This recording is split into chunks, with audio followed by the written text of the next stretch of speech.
வணக்கம் இந்தியா. இன்றைய தினம் நம்ம சந்தைகள் ஒரு லோவரில் தான் முடிவடைந்திருக்கிறது.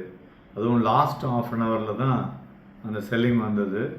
ஸோ மெயினாக இன்றைய தினம் மற்ற ஆசிய பங்கு சந்தைகள் எல்லாம் ஏறி இருக்கிறது. பட் இன்றைய தினம் ஹெவி வெயிட்ஸில் இன்றைக்கி கொஞ்சம் செல்லிங், பர்டிகுலர்லி ஹெச்டிஎஃப்சி பேங்க் அந்த சென்டிமெண்ட்டை குறைச்சதுக்கு முக்கிய காரணம். ஸோ மெயினாக HDFC bank reports US class action lawsuit or some support from software crude oil prices.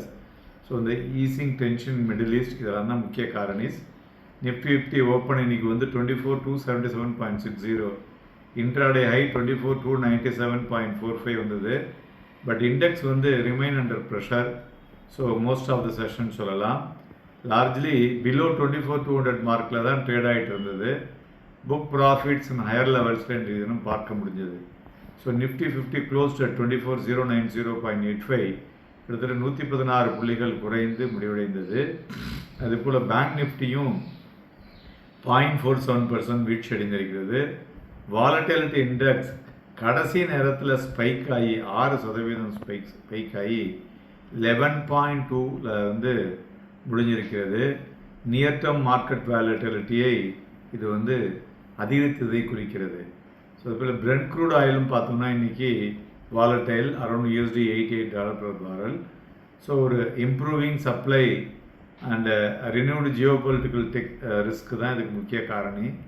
So இந்த ரெடியூஸ்டு ஷிப்பிங் டிஸ்ட்ரப்ஷன் ஒரு சம் ரிலீஃப் ஆஃப்டர் ஈரான் ஓமனோட டிஸ்கஸ் பண்ணினதில் இருந்தாலும் அன்சர்டனிட்டி பார்த்தோம்னாக்க ஒரு அதிகரித்து தான் இருக்கிறது என்று சொல்லலாம்.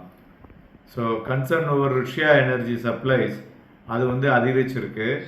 அதனால் Ukraine strikes on refinery and ports ஒரு அன்சர்டனிட்டி இந்த குளோபல் க்ரூடு மார்க்கெட்டில் ஒரு தாக்கத்தை ஏற்படுத்தியிருக்கிறது என்று சொல்லலாம். Advances 1031, declines 2074. So market breadth firmly in favor of declining stocks. So 106 பங்குகள் 52 வீக் ஹை, 74 பங்குகள் 52 வீக் லோ, 109 பங்குகள் அப்பர் சர்க்கியூட், 92 பங்குகள் லோவர் சர்க்கியூட்டை டச் பண்ணியுள்ளது. டாலர் மார்க்கெட்டும் இன்றைக்கி ஒரு அண்டர் ப்ரெஷரில் தான் இருந்தது.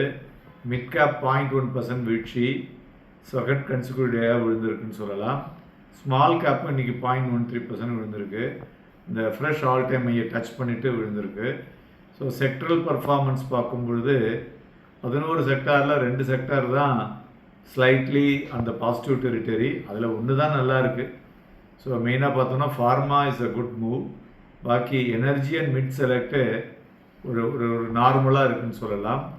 வீழ்ச்சியில் PSC banks, then media and metal profit புக்கிங்கில் வீழ்ச்சி அடைந்த துறைகள் என்று சொல்லலாம்.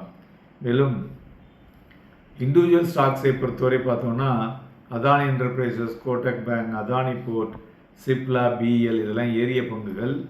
இறங்கினதில் ஹிண்டால்கோ, ஹெச்டிஎஃப்சி பேங்க், எம்என்டம், ஸ்ரீராம் ஃபினான்ஸ் அண்ட் கிராசியன் இவையெல்லாம் இறங்கியிருக்கிறது. இண்டிவிஜுவல் ஸ்டாக்ஸில் இன்றைக்கி இந்த பாம்பே பர்மா ட்ரேடிங் கம்பெனி 13% ஏறி இருக்கு. சுப்ரீம் கோர்ட் அந்த ரீகால்டு எர்லியர் அப்சர்வேஷன் கிட்டத்தட்ட ஒரு 4,655 கோடி ரூபாய்க்கு லீஸ் ரெண்டு கிளைமில். ஸோ அதனால் ஒரு ரிலீஃப் டு த கம்பெனின்னு சொல்லலாம். அதுபோல் பாரத் எலக்ட்ரானிக்ஸ் மோர் தென் 1%, ஸோ 730 கோடி ரூபாய்க்கு அவங்களுக்கு ஆர்டர் கிடச்சிருக்கு. அதுமாதிரி ஐசிஐசிஐ ப்ருடென்ஷியல் ஏஎம்சியும் அது 1% விழுந்திருக்கு. ப்ரொமோட்டர் பிரிட்டிஷ் இன்சூரர் ப்ருடென்ஷியல் ஒரு 2% ஸ்டேக் சேல் பண்ணியிருக்காங்க. ஸோ இந்த மினிமம் பப்ளிக் ஷேர் ஹோல்டிங்காக. பட் அதனால் அது ஒரு வீழ்ச்சியை தருவிக்கிறது என்று சொல்லலாம்.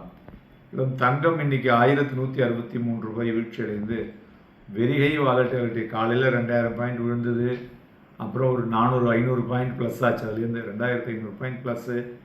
திருப்பி பார்த்திங்கன்னா இப்போ 1,163 பாயிண்ட் வீழ்ச்சி, 1,58,000.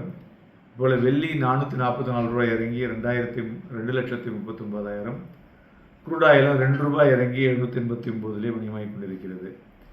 ஸோ மெயினாக நிஃப்டி ஃபியூச்சர் இன்றைக்கி 25 lakhs volume, bank Nifty 3 lakhs தான் வால்யூம் நடந்திருக்கு. So volumes are dried up இந்த மார்க்கெட் எகைன்.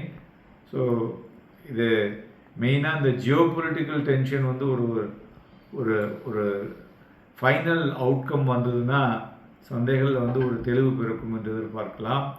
ஒரு புறம் ஃப்யூச்சரில் வால்யூம் குறையுது, மறுபுறம் எம்டிஎஃப் என்று சொல்லுவோம் இல்லையா, மார்ஜின் ட்ரேடிங் ஃபண்டிங், ₹1 கொடுத்தா ₹4 கொடுக்குறாங்கல்ல, அந்த ஏரியா வந்து பார்த்திங்கன்னா இண்டிவிஜுவல் ஸ்டாக்ஸில் ஸ்ட்ரெங்தன் ஆகிட்டுருக்கு.